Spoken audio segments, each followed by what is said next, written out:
Hello, Jackback, and welcome back to another YouTube video.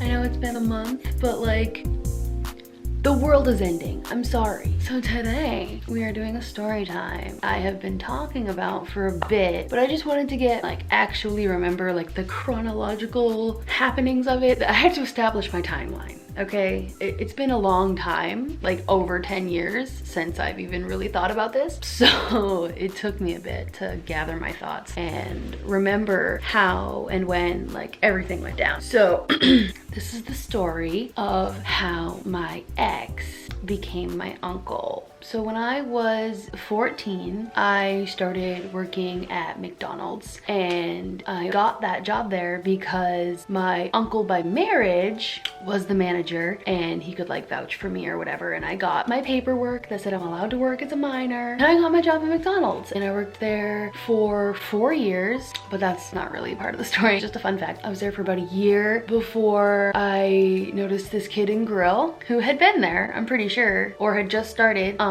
But I found out he went to my school. He was a heavier set, dorky, funny kid, and I was like, we could be friends. That would be cool. People at school are terrible, but like this guy went to my school, so it was irrelevant. Different classes, like they didn't really interact that much unless you were in clubs or sports together, you know? Freshman English, sophomore English, junior English, senior English, stuff like that. So it was very rare. Simba, no! So it wasn't very common to have like an upperclassman in an underclassman's class. So I never saw this person at school. I never interacted with them at school. We'll call my manager what he was. His name is Chris. He was my uncle by marriage for a bit. My extended uncle by marriage, because his brother had married and impregnated my aunt twice. So her 2 kids at that time were his nephews, and he was awesome. I loved him. When I was younger, like not even able to work yet, I would go to their house and I would play with their younger siblings because we were around the same age. We'll call them Josiah and Jolene.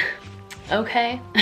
I low-key had a crush on Josiah. I'm glad I got over that. So anyway, this guy, we talk at work, whatever. We end up starting to flirt a little bit. He's 18, I'm 15 at the time. So it's like kind of taboo. I fucking say too much. Stop it. Why am I getting nervous? The fuck? Okay.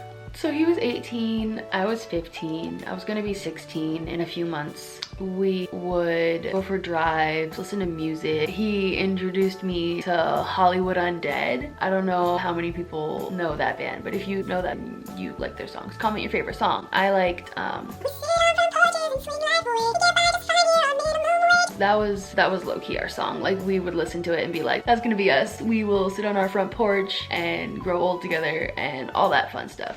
So that was our song. And as a 15-year-old with an 18-year-old interest, there wasn't much that we could do without it being illegal until I was 16. So we would just, like I said, go for drives, listen to music, go to movies. I think the first movie that we saw together was Paul Blart Mall Cop. Paul Blart Mall Cop. Yeah. So anyway, we're doing this cutesy stuff. We're having our relationship that isn't a relationship because I'm not 16. But as soon as I turn 16, he asks me to be his girlfriend, and I'm like, yes. So we start dating. Eventually we progress. We talk about our V cards and such. He tells me he's a virgin, and I was like, oh. I mean, not surprising, because like, truth be told, he was a fat nerd when I met him, and it did not surprise me that his cross-eyed ass had not gotten laid yet. I was not shocked. I liked him for his personality. He made me laugh. We'll call him Ronald. He was funny. Ronald was nice. He was sweet. He bought me a necklace that was it was like an infinity necklace. It was supposed to symbolize our journey through life together.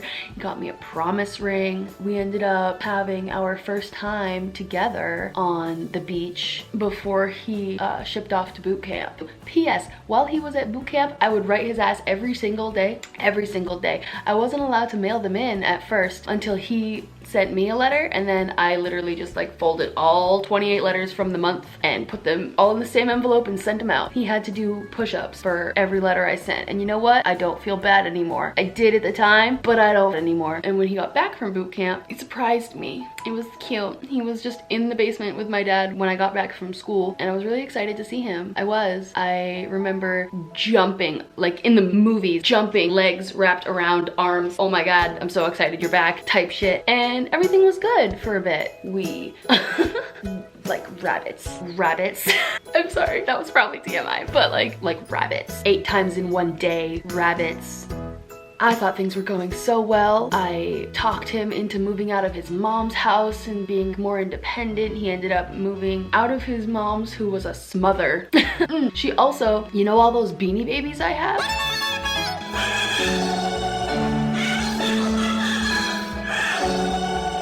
Those were hers, okay? I made the mistake of telling her, oh yeah, I used to have a Beanie Baby collection, but my mother sold it so we could pay rent one time. She also sold my baseball cards. I'll just settle the lawsuits, fuck you, Debbie.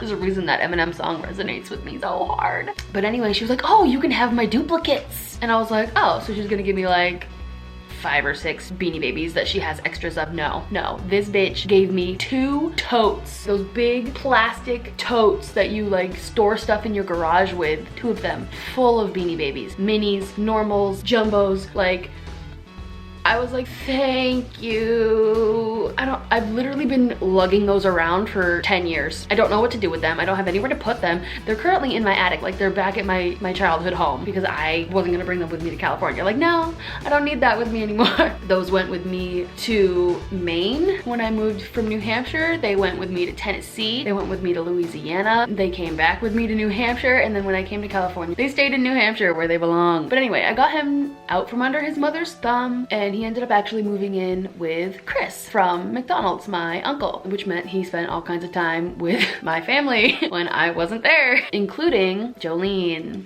And I never thought anything of it because I thought Jolene and I were chill. I honestly thought we were friends. We were related by marriage, so like not really blood, but I thought we were cool, and I didn't think anything of him staying there and her being there all the time. Anyway, a few months go by. This guy would not go to my junior prom with me. I understood him not wanting to go to my junior prom because I was 16 and he was like almost 19, and he just didn't want to. But then it was summertime and we would go to the beach and we would go for walks, and we would go on double dates with Keith and Melissa. Those are their actual names. They were together at the time. They were some of my really good friends in high school. Fast forward through all the boring shit, more dates, more movies, more all that fun stuff. I had to force him to go to my senior prom with me. At this point, we had been together for over a year. My senior year, I was like, no, bitch, we are together. I am having my senior prom and you are coming with me.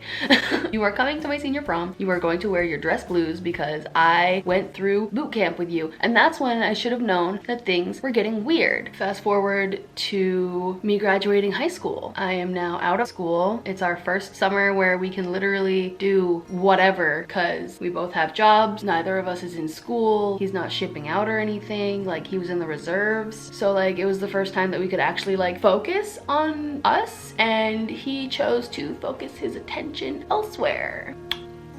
At this time, he was living with Chris, and I would sleep over a lot. Jolene was never there when I slept over, but like sometimes I would come over and she would be there, and then like she would leave. And I'm like, why are you leaving? This is your brother's house. Weirdo. Oh, now I know why. She was only there to see my boyfriend. Fuck your own family. I'm gonna go hang out with this taken dude up in his bedroom. It's fine. So I can like feel him pulling away from me at this point. I texted him because he didn't want me to come over. We had plans and he didn't want me to come over anymore. And I was like, no, I'm coming over. So I drove, because at this point I had my license and shit. I drove my ass to Maine and let myself in. He met me on the porch. It was an enclosed porch. That's why I say I let myself in. To the porch, he stopped me from coming into the house and broke up with me on the porch after I just drove 45 minutes to try and figure out what was going on and talk to him and work things out. And he broke up with me, like I said. And I had no clue why. I'm like, you literally not even a few months ago gave me this ring and this necklace. Like, oh my God, we're gonna be together and this is my promise.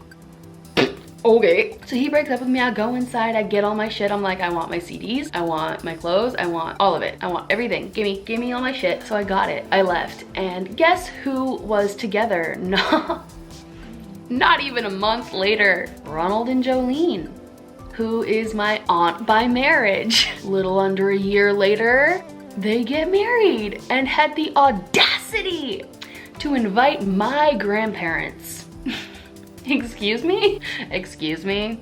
I could not even fathom. I was like, what makes you think it's okay? Yes, those grandparents were the grandparents of her nephews, but like that is extended family that you don't need to invite to your fucking wedding, especially if they are your ex's grandparents. The fuck is wrong with you? The fuck is... Okay, I'm done. I'm done. So that's the story of how my ex became my uncle. Yeah, he married into my fucking family. Don't be like Ronald. Keep it out the family if you're gonna cheat, you fuckers. That's all I have for you guys today. I hope you enjoyed my story time, and thanks for being here. Drink your water, get all the rest, wash your hands. Love you. Bye.